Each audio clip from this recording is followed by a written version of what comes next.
ಕಿರುತೆರೆಯಲ್ಲಿ ಹಿರಿತೆರೆ ಅದ್ರ ಜೊತೆಗೆ micro series ಹಾಗೂ ವೆಬ್ ಸಿರೀಸ್ಗಳ ಮೂಲಕ ಕನ್ನಡ ಕಿರುತೆರೆ ಮತ್ತು ಹಿರಿತೆರೆ ವೀಕ್ಷಕರನ್ನ ಎಂಟರ್ಟೈನ್ ಮಾಡ್ತಾ ಅದರೊಟ್ಟಿಗೆ ಮುಂದಿನ ದಿನಗಳಲ್ಲಿ ಇನ್ ಯಾವ ಕ್ಷೇತ್ರವನ್ನ ಬಿಟ್ಟಿದಾರೋ ಗೊತ್ತಿಲ್ಲ.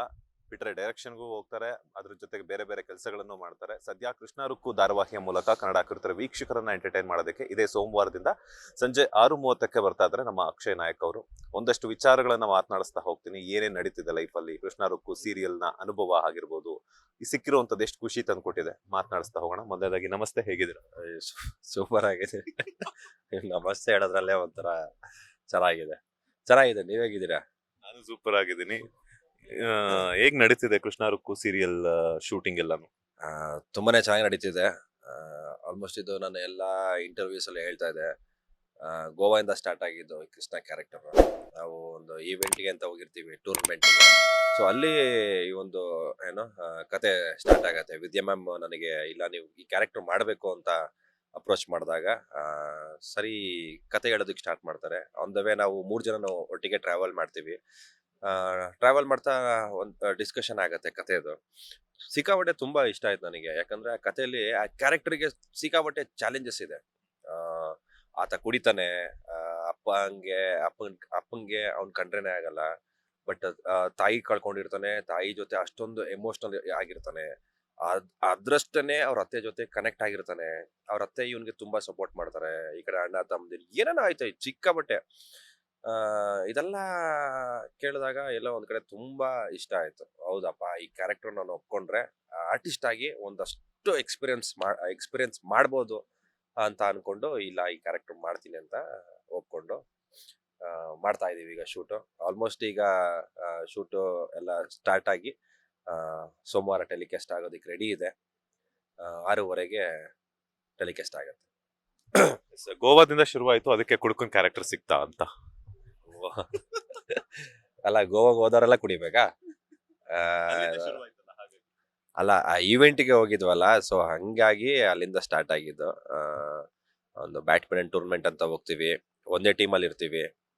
ಸೊ ಆ ಟೀಮಲ್ಲಿ ಕೆಲವು ಏನೋ ಏನೋ ಒಂದು ಈವೆಂಟ್ಗಳು ನಡೀತಾ ಇರುತ್ತೆ. ಒಟ್ಟಿಗೆ ಕೂರೋದಾಗಿರ್ಬೋದು, ಒಟ್ಟಿಗೆ ಮಾತಾಡೋದಾಗಿರ್ಬೋದು, ಟೀಮ್ ಡಿಸ್ಕಷನ್ ಆಗಿರ್ಬೋದು, ಕೆಲವು ಗೇಮ್ಸ್. ಅದೇ ಬ್ಯಾಡ್ಮಿಂಟನ್ ಬಿಟ್ಟು ಕೆಲವು ಗೇಮ್ಸ್. ಆ ನೈಟ್ ಎಲ್ಲ ರೆಸಾರ್ಟ್ಗೆ ಹೋಗಿರ್ತೀವಿ, ಕೆಲವೊಂದು ಹೋಟೆಲ್ಸ್ಗೆ ಹೋಗಿರ್ತೀವಿ. ಅಲ್ಲಿ ಒಂದೊಳ್ಳೆ ಬಾಂಡಿಂಗ್ ಬೆಳೆದಿತ್ತು. ಸೊ ಅಲ್ಲಿ ನೋಡಿ ಒಂದು ಇನ್ಸಿಡೆಂಟ್ ಆಗಿತ್ತು. ಏನೋ ಒಂದು ಗಲಾಟೆ ಆಗ್ಬಿಟ್ಟಿತ್ತು ಹೊರಗಡೆ ಅವ್ರಿಗೆ, ಲೋಕಲ್ ಹೆಡ್ಸ್ಗೆ. ಅಲ್ಲಿ ನೋಡಿ ನನ್ನನ್ನ ಅವರು ಡಿಸೈಡ್ ಮಾಡಿದ್ರು, ಇಲ್ಲ ಕೃಷ್ಣ ಅಂದ್ರೆ ಹಿಂಗೆ ಇರ್ತಾನೆ, ಅವ್ನು ಸ್ವಲ್ಪ ಹೊರಟ. ನೀವು ಆ ಮಾಸ್ ನಿಮ್ದು ಆ ಬಾಡಿ ಲ್ಯಾಂಗ್ವೇಜ್ ಆಗಿರ್ಬೋದು, ನಿಮ್ ಮ್ಯಾನರಿಸಮ್ ಎಲ್ಲ ನಮ್ಗೆ ಸಿಕ್ಕಾಪಟ್ಟೆ ಇಷ್ಟ ಇದೆ, ನೀವು ಮಾಡಿದ್ರೆ ಈ ಕ್ಯಾರೆಕ್ಟರ್ ತುಂಬಾ ಚೆನ್ನಾಗ್ ಆಗತ್ತೆ ಅಂತ ಹೇಳಿದ್ರು. ಸೊ ಅಲ್ಲಿ ನಾನು ಒಪ್ಕೊಂಡೆ, ಇಲ್ಲ ಇದು ಏನೋ ಬೇರೆ ತರನೇ ಆಗತ್ತೆ. ಯಾಕಂದ್ರೆ ನನಗೆ ಕಾನ್ಫಿಡೆಂಟ್ ಇತ್ತು. ಕುಡಿಯೋದೊಂದು ಬಿಟ್ರೆ ಬೇರೆ ಎಲ್ಲ ತಗೊಂಬೋದು ಆಕ್ಟಿಂಗ್ ಅಲ್ಲಿ ಅನ್ನೋದೆಲ್ಲ. ವೆನ್ ಇಟ್ ಕಮ್ಸ್ ಟು ಏನೋ ಎಮೋಷನಲ್ ಸೀನ್ ಆಗಿರ್ಬೋದು, ನನ್ಗೊತ್ತು ಯಾವ ತರ ಮಾಡ್ಬೇಕು, ಜನಕ್ಕೆ ಹೆಂಗ್ ಕನೆಕ್ಟ್ ಆಗ್ಬೇಕು ಅಂತ. ಒಂದ್ 2-3 ಎಪಿಸೋಡ್ ಅಲ್ಲೇನೆ ತುಂಬಾ ಕನೆಕ್ಟ್ ಆಗ್ಬಿಡ್ತಾರೆ ಜನ. ಆತರ ಸೀನ್ಸ್ ಇದೆ, ಆತರ ನಟನೆ ಮಾಡಿದೀವಿ. ನಮ್ ಜೊತೆ ಇರೋ ಕೋಆರ್ಟಿಸ್ಟ್ಗಳು ಅಷ್ಟೇನೆ ಚೆನ್ನಾಗಿ ಮಾಡಿದ್ದಾರೆ. ಅಂಡ್ ಎಸ್ ನಾರಾಯಣ್ ಸರ್ ನಮ್ಮಪ್ಪ, ತುಂಬಾನೇ ಖುಷಿ ಆಗತ್ತೆ ಅಂತ ಲೆಜೆಂಡ್ ಜೊತೆ ವರ್ಕ್ ಮಾಡೋದು. ಚಿಕ್ಕ ವಯಸ್ಸಲ್ಲಿದ್ದಾಗ ಅವರು ಆಕ್ಟಿಂಗ್ ನೋಡಿ ಖುಷಿ ಪಡ್ತಿದ್ವಿ. ಅವಾಗ ಗೊತ್ತಿರ್ಲಿಲ್ಲ ಇವ್ರು ಡೈರೆಕ್ಷನ್ ಮಾಡಿದ್ದಾರೆ ಸಿನಿಮಾಗಳನ್ನ ಅಂತಲ್ಲ. ಬಟ್ ಈ ಕ್ಷೇತ್ರಕ್ಕೆ ಬಂದಾಗ ನಮ್ಗೆ ಈ ಸಿನಿಮಾ ಇವ್ರು ಡೈರೆಕ್ಟ್ ಮಾಡಿರೋದಾ ಅಂತ ಅಲ್ಲ. ಸೊ ನಮ್ ಪಕ್ಕ ಅವ್ರು ಆಕ್ಟ್ ಮಾಡಬೇಕಾದ್ರೆ ಇಂಥ ಲೆಜೆಂಡ್ ಜೊತೆ ನಾವು ವರ್ಕ್ ಮಾಡ್ತಿದೀವಲ್ಲ ಅನ್ನೋ ಒಂದು ಖುಷಿ. ಸೊ ಆ ವರ್ಕ್ ಟೈಮಲ್ಲೂ ಒಂದಷ್ಟು ಇನ್ಪುಟ್ಸ್ ಕೊಡ್ತಿದ್ರು ಅವರು. ಡೈಲಾಗ್ಸ್ನ ಹಿಂಗೆ ಈ ತರ ತಗೋ, ಚೆನ್ನಾಗಿರತ್ತೆ, ನೀನ್ ಈ ತರ ಹೇಳ್ಬೇಕಣ್ಣಪ್ಪ, ಹಂಗೆ ಹಿಂಗೆ ಅಂತ. ಸೊ ಆ ತರ ಎಲ್ಲ ಒಳ್ಳೊಳ್ಳೆ ಇನ್ಪುಟ್ಸ್ ಕೊಡ್ತಾ ಇದ್ರು. ನಮ್ಮ ಅತ್ತೇನೂ ಅಷ್ಟೇನೆ, ಸುಚಿತ್ರ ಅವರು ಆಲ್ಮೋಸ್ಟ್ ಒಂದು ತುಂಬಾ ವರ್ಷಗಳ ನಂತರ ಅವರು ಕನ್ನಡ ಸೀರಿಯಲ್ಗೆ ಕಮ್ ಬ್ಯಾಕ್ ಕೊಟ್ರು. ನಂದು ಅವ್ರದ್ದು ಬಾಂಡಿಂಗ್ ತುಂಬಾನೇ ಚೆನ್ನಾಗಿದೆ. ಜನ ಅಳ್ಬೇಕು ಆ ತರ ನಾವಿಬ್ರು ಸೀನ್ಸ್ ಮಾಡಿದೀವಿ. ಈಗ ಏನಂತಂದ್ರೆ, ಎಷ್ಟು ಬಾಟಲ್ಸ್ ಅನ್ನ ಖಾಲಿ ಮಾಡಿದಿರ ಕುಡುಕನ್ ಕ್ಯಾರೆಕ್ಟರ್? ಎಷ್ಟು ಯಾವ ಬ್ರ್ಯಾಂಡ್ ಕುಡ್ದಿದ್ದೀರಾ? MH ಮ್ಯಾನ್ಷನ್ ಹೌಸ್ ಒಂದೇ ಬಾಟ್ಲು ಕ್ವಾರ್ಟರ್. ಅದ್ರಲ್ಲಿ ಆಕ್ಚುಲಿ ಅವಳು ಡೈಲಾಗ್ ಹೇಳ್ತಾಳೆ ಕೆಲವೊಂದು, ನಾನು ಸಿಕ್ದಾಗೆಲ್ಲ ಕ್ವಾರ್ಟರ್ ನೀನಾ, ಕ್ವಾರ್ಟರ್ ಅಂತ. ಸೊ ನನ್ನ ಹೆಸರು ಅದರಲ್ಲಿ ಕ್ವಾರ್ಟರ್ ಅಂದರೆ ಅವಳು ಕರೆಯೋದು. ಸೊ ಈ ಥರ ಎಲ್ಲ ಜಗಳ ಆಗ್ತಾ ಇರತ್ತೆ. ಸೊ ಕ್ವಾರ್ಟರ್ ಕುಡಿಯೋದ್ರಿಂದ ಹೆಚ್ಚು ಕುಡಿತೀನಿ ಡೈಲಿ ಒಂದು 20 ಬಾಟ್ಲು, ಪ್ರೊಮೋಗೆ 20 ಬಾಟ್ಲು ಕುಡ್ದಿರೋದು ಹ್ಯಾಪಿ ಫೀಸ್. ರಿಯಲ್ ಆಗಿ ಕುಡ್ದಿರುವಂತದ್ದ? ಎಣ್ಣೆ ಅಲ್ಲ, ಜ್ಯೂಸ್ ಕುಡ್ದಿರೋದು ಹ್ಯಾಪಿ ಫೀಸ್ ಬರುತ್ತಲ್ಲ, ಸೊ ಅದನ್ನ ಕುಡಿತಾ ಇದೆ. ಬಟ್ ವರ್ಕೌಟ್ ಮಾಡ್ತೀವಿ ನಾವು, ಶುಗರ್ ಕಂಟ್ರೋಲ್ ಮಾಡ್ತೀವಿ. ಬಟ್ ಅದರಲ್ಲಿ 20 ಬಾಟ್ಲು ನಾನು ಕುಡ್ದಿದ್ದೀನಿ ಅಂತಾನೆ ಗೊತ್ತಿಲ್ಲ. ಅವ್ನು ಸೆಟ್ ಅವ್ನು ಬಂದು ಹೇಳಿರೋದು ಶೂಟ್ ಎಲ್ಲ ಮುಗಿದ್ಮೇಲೆ, ಅಣ್ಣ 20 ಬಾಟ್ಲು ಕುಡ್ದಿದ್ಯಲ್ಲ ಅಣ್ಣ ಅಂತ. ಅಂದ್ರೆ ಅಷ್ಟೊಂದು ಇನ್ವಾಲ್ವ್ ಆಗ್ಬಿಟ್ಟಿರ್ತೀವಿ. ಕೆಲವು ಶಾರ್ಟ್ಸ್ ಚೆನ್ನಾಗಿ ಬಂದಿರಲ್ಲ, ಒನ್ ಮೋರ್ ಟೇಕ್ ಅಂತಾರೆ, ಪುನಃ ಕುಡಿಬೇಕು. 20 ಬಾಟ್ಲು ಸುಮ್ಮನೆ ಅಲ್ಲ ಕುಡಿಯೋದು. ಕುಡ್ದಾದ್ಮೇಲೆ ಹೊಟ್ಟೆಲ್ಲ ಒಂಥರ ಆಗ್ತಿರುತ್ತೆ. ಆ ಥರ ಪ್ರತಿ ಕುಡ್ದಾಗೆಲ್ಲ ಒಂದು 10 ಬಾಟ್ಲು ಅಂತ ಕುಡಿತೀವಿ. ಈಗ ಮದ್ವೆ, ಈಗ ಕ್ವಾರ್ಟರ್ ಅಂತಾರೆ, ಸೊ ಮದ್ವೆ ಆಗ್ತಾರೆ, ಮುಂಚೆನೆ ಪರಿಚಯ ಇರುತ್ತಾ ನಿಮ್ಮಿಬ್ಬರಿಗೂ ಹೆಂಗೆ ಅಂತ, ಯಾವ ತರ ಅಂತ? ಇಲ್ಲ ಆಕ್ಚುಲಿ ಅದು ಪ್ರೋಮೋದಲ್ಲಿ ತೋರಿಸಿದ್ದಾರೆ ಮದ್ವೆ ಆಗಿದೀವಿ ಅನ್ನೋ ತರ. ಬಟ್ ಅದು ತುಂಬಾ ಲೇಟ್ ನಾವು ಮದ್ವೆ ಆಗೋದು. ಈಗ ಜಸ್ಟ್ ನಾವು ಒಂದೆರಡು ಸಲ ಸಿಕ್ಕಿರೋ ತರ ಆಗಿದೆ ಸೀನ್ಸ್ ಎಲ್ಲ. ಅದಾದ್ಮೇಲೆ ಒಂದಷ್ಟು ಜಗಳಗಳಾಗುತ್ತೆ. ಲೈಕ್ ಏನಂತಾರೆ, ಕೋಳಿ ಜಗಳ. ಅದು ಆಡಿಯನ್ಸ್ಗೆ ತುಂಬಾ ಇಷ್ಟ ಆಗುತ್ತೆ. ಸಿಕ್ದಾಗೆಲ್ಲ ನಾನು ಅವಳ ಆಟೋದಲ್ಲಿ ಮಲಗಿರ್ತೀನಿ, ಅವಳು ಬಂದು ಬೈಯೋದು. ನಾನು ಇನ್ನೇನೋ ಒಳ್ಳೆ ಕೆಲಸ ಮಾಡ್ತಾ ಇರ್ತೀನಿ, ಅದು ಅವಳಿಗೆ ಕೆಟ್ಟದಾಗ ಕಾಣಿಸುತ್ತೆ, ಅವಾಗ ಬೈಯೋದು. ಈ ಥರ ಎಲ್ಲ ಫ್ಯೂ ಏನೋ ಮೀಟಪ್ ಆಗತ್ತೆ. ಆ ಥರ ಜಗಳಗಳು ನನಗೆ ಎಲ್ಲ ಅನ್ಸುತ್ತೆ ಇದು ವರ್ಕ್ ಆಗುತ್ತೆ, ಜನಕ್ಕೆ ಇಷ್ಟಪಡ್ತಾರೆ ಈ ಥರ ಲವ್ ಸ್ಟೋರಿನ ಅಂತ. ಬಟ್ ಇನ್ನೂ ಅದು ತುಂಬಾ ಟೈಮ್ ಆಗತ್ತೆ, ಲವ್ ಆಗಿ ಮದ್ವೆ ಆಗೋದು ಅದೆಲ್ಲ ಇನ್ನ ಟೈಮ್ ಆಗತ್ತೆ. ಇನ್ನು ಫ್ಯೂ ಎಪಿಸೋಡ್ ಆಗ್ಬೇಕು. ಮನೆಯವರು ಪ್ರೋಮೋಗಳನ್ನ ನೋಡಿ ಏನ್ ಹೇಳಿದ್ರು? ಯಾಕಂದ್ರೆ ಕುಡ್ಕೊಂಡ್ ಕ್ಯಾರೆಕ್ಟರ್ ಅಂತಂದಾಗ ನಿಜವಾಗ್ಲೂ ಕುಡಿತಾರೆ, ಯಾಕಂದ್ರೆ ಅವರು ಊರಲ್ಲಿ ಇರ್ತಾರೆ, ನೋಡಿರಲ್ಲ ನಿಜವಾಗ್ಲೂ ಕುಡಿತಾರ ಏನು ಹೆಂಗೆ ಅಂತ ಹೇಳ್ಬಿಟ್ಟು. ಕೆಲವೊಂದ್ಸಲ ಅಕ್ಕಪಕ್ಕ ಮನೆಯವರು ಸೀರಿಯಲ್ಗೆ ಇನ್ವಾಲ್ವ್ ಆಗ್ಬಿಟ್ಟು ನಿಜವಾಗ್ಲೂ ಕುಡಿತಿದಾರ ಅಂತ ಹೇಳ್ಬಿಟ್ಟು ಮಾತುಗಳನ್ನ ಒನ್ ಬೈ ಟು ಎಕ್ಸ್ಚೇಂಜ್ ಮಾಡ್ಕೊಳ್ತಾ ಇರ್ತಾರೆ. ಏನಂದ್ರು ಅಂತ? ಇಲ್ಲ, ಅದು ಆಕ್ಚುಲಿ ತುಂಬಾ ಮುಗ್ಧ ಜನಕ್ಕೆ ಗೊತ್ತಿರಲ್ಲ. ಇವನು ಹಿಂಗ್ ಕುಡಿತಾನೆ ಪಾಪ, ತುಂಬಾ ನೋವಿರ್ಬೇಕು ಅವನಿಗೆ, ಹಂಗೆ ಹಿಂಗೆ ಅಂತ. ಬಟ್ ಕುಡಿಯೋದ್ ನೋವು ಇರುತ್ತೆ, ಬಟ್ ಅದು ಕುಡಿಯೋದು ಅವ್ರಿಗೆ ಗೊತ್ತಿರಲ್ಲ ಏನ್ ಕುಡಿತಿರ್ತಾರೆ ಅಂತ. ಬಟ್ ಕೆಲವ್ರು ಜನ ಗೊತ್ತಿರುತ್ತೆ, ಇದು ಅವ್ರು ಕುಡಿಯಲ್ಲ, ಸೆಟ್ ಅಲ್ಲಿ ಇವರು ಈ ತರ ಏನೋ ಜ್ಯೂಸ್ ಹಾಕಿರ್ತಾರೆ ಹಂಗೆ ಹಿಂಗೆ ಅಂತ. ಬಟ್ ನಮ್ ತಂದೆ ತಾಯಿಗೆ ಅವ್ರು ಯಾವಾಗ್ಲೂ ಸಪೋರ್ಟಿವ್ ಆಗೇ ಇದ್ದಾರೆ. ನಾನು ಅವ್ರಿಗೆ ನಾನು ಏನೇ ಆಕ್ಟ್ ಮಾಡಿದ್ರು ಅವ್ರು ಒಬ್ಬ ನಟ ಆಗಿ ನೋಡ್ತಾರೆ, ಅಕ್ಷಯ್ ಆಗಿ ನೋಡಲ್ಲ. ಇವ್ ನಟ, ಅಯ್ಯೋ ಇವ್ನು ಕುಡಿತಿದ್ದಾನ, ಪಾಪ ಇವ್ನು ಈ ತರ ಅಳ್ತಿದಾನ, ಇಷ್ಟೊಂದು ನೋವಿದ್ಯಾ ಇವ್ನಿಗೆ, ಆ ತರ ಅಲ್ಲ. ಬಟ್ ನಮ್ಮ ಅಮ್ಮ ನೆನ್ನೆ ನಾವು ಯಾವ್ದೋ ಒಂದು ಸೀನ್ ತೋರಿಸ್ತೇನೆ ನಮ್ಮ ಅಮ್ಮಂಗೆ, ತುಂಬಾ ಚೆನ್ನಾಗಿ ಮಾಡಿದ್ಯಾ ಕಣೋ ಆಕ್ಟಿಂಗು ಅಂದ್ರು. ಸರಿ ಸರಿ ಆಯ್ತು, ಇನ್ ಮುಂದೆ ಇನ್ನೂ ಚೆನ್ನಾಗಿ ನೋಡು ಅಂತ. ಆ ತರ ಅಂದ್ರೆ ತುಂಬಾ ಸಪೋರ್ಟಿವ್ ಆಗಿದ್ದಾರೆ. ಅವ್ರಿಗೂ ಗೊತ್ತು ನಾನು ಏನ್ ಮಾಡ್ತಿದ್ದೀನಿ. ಈಗ ಅವಾಗ ಬೈತಾ ಇದ್ರು ನಮ್ಮಪ್ಪ, ಸ್ವಲ್ಪ ಜವಾಬ್ದಾರಿ ಇಲ್ಲದೆ ಇದ್ದಾಗ, ಕಾಲೇಜ್ ಡೇಸ್ ಅಲ್ಲಿ ಇದ್ದಾಗೆಲ್ಲ. ಸೊ ಇವಾಗ ಜವಾಬ್ದಾರಿ ಇದೆ, ಏನೋ ಒಂದು ಅಚೀವ್ ಮಾಡ್ತಾ ಇದೀವಿ, ಸೀರಿಯಲ್ ಇಂಡಸ್ಟ್ರಿಲಿ, ಸಿನಿಮಾ ಇಂಡಸ್ಟ್ರಿಲಿ ಏನೋ ಮಾಡ್ತಾ ಇದೀವಿ. ಸೊ ಈಗ ಅವ್ರಿಗೆ ಗೊತ್ತು, ಅವನು ಏನೇ ಮಾಡಿದ್ರು ಕರೆಕ್ಟಾಗಿ ಮಾಡ್ತಾನೆ, ಕೆಟ್ಟ ದಾರಿಗೆ ಹೋಗಲ್ಲ ಅಂತ. ಸೊ ವೆರಿ ಸಪೋರ್ಟಿವ್ ಆಗಿದ್ದಾರೆ. ನಿಮ್ಮ ಸೀರಿಯಲ್ ನಲ್ಲಿ ತಂದೆ ಮಗನ ಬಾಂಡಿಂಗ್ ತೋರಿಸ್ತಾ ಇದ್ರೆ, ಅದರೊಟ್ಟಿಗೆ ಸೊಸೆ ಬಂದಾಗ ಸೊಸೆಯ ಜವಾಬ್ದಾರಿ ಹೆಂಗಿರುತ್ತೆ, ಆ ಜವಾಬ್ದಾರಿ ಇರುವಂತ ಸೊಸೆ ಬಂದಾಗ ಆ ಮನೆಯವ್ರ ಮೇಲೆ ಯಾವ ರೀತಿ ಇಂಪ್ಯಾಕ್ಟ್ ಆಗುತ್ತೆ ಅನ್ನುವಂತ ಒಂದಷ್ಟು ವಿಚಾರಗಳನ್ನ ತೋರಿಸ್ತಾ ಇದ್ದಾರೆ. ಆದ್ರೆ ರಿಯಲ್ ಲೈಫ್ ನಲ್ಲಿ ನಾವು ನೋಡ್ತಿರುವಂತಹ ಸಂದರ್ಭದಲ್ಲಿ ಏನಾಗ್ತಿದೆ ಅಂತಂದ್ರೆ, ಮದುವೆ ಅನ್ನುವಂಥದ್ದು ಬಿಸ್ನೆಸ್ ಆಗ್ಬಿಟ್ಟಿದೆ.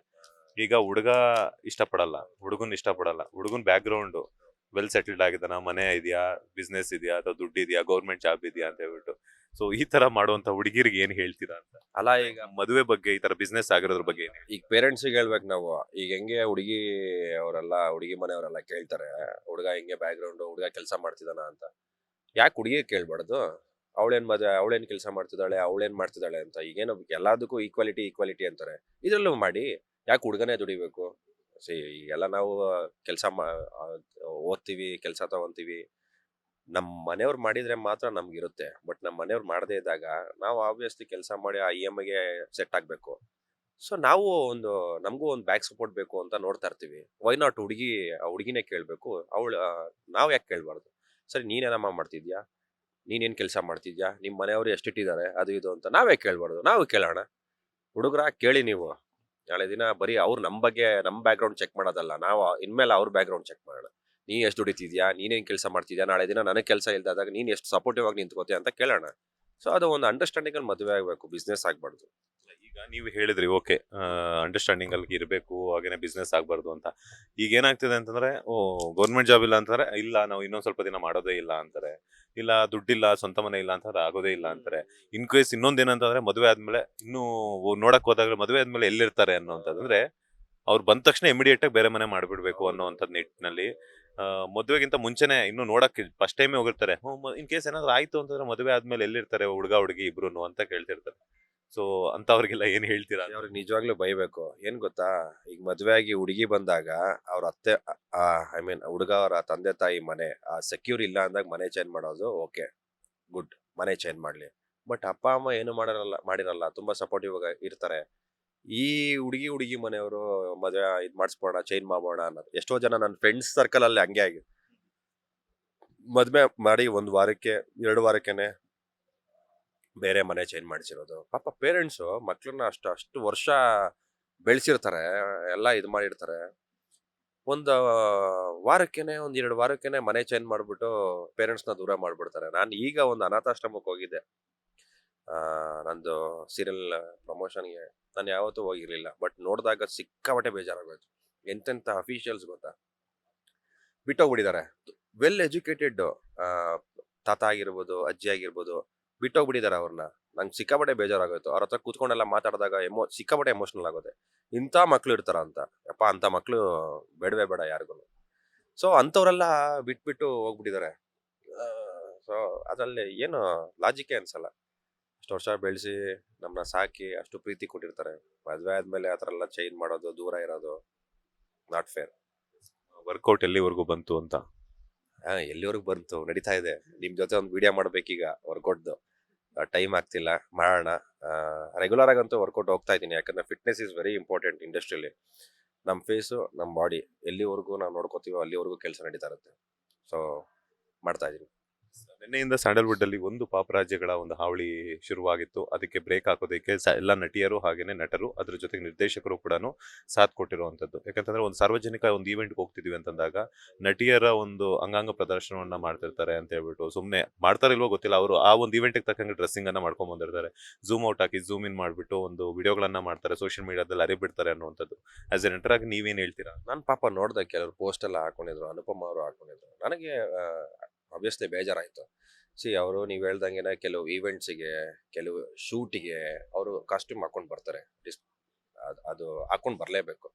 ನಮ್ಮವ್ರು ಏನು ಮಾಡಬೇಕು ಅಂದರೆ ಆದಷ್ಟನ್ನ ಕವರ್ ಮಾಡೋದಕ್ಕೆ ಟ್ರೈ ಮಾಡಬೇಕು. ಮೀಡಿಯಾ, ಐ ಮೀನ್ ಅವ್ರು ಏನು ಚಾನಲ್ ಇದಕ್ಕೆ ಏನು ವಿಡಿಯೋ ಮಾಡ್ತಾರೆ ಅವರು, ಅದನ್ನ ಬಿಟ್ಟು ಅದನ್ನ ಬೇರೆ ಥರ ತೋರಿಸೋದ್ರಲ್ಲೇ ತುಂಬ ತಪ್ಪು. ಯಾಕಂದರೆ ಅವ್ರು ಮಾಡಿರೋ ಒಂದು 2-3 ಜನ ಮಾಡಿರೋದಕ್ಕೆ ಆ ಕ್ಷೇತ್ರದಲ್ಲಿ ಇರೋರಿಗೆಲ್ಲ ಕೆಡಿಸ್ರು ಬಂದ್ಬಿಡುತ್ತೆ, ಆಬ್ವಿಯಸ್ಲಿ ಬಂದ್ಬಿಡುತ್ತೆ.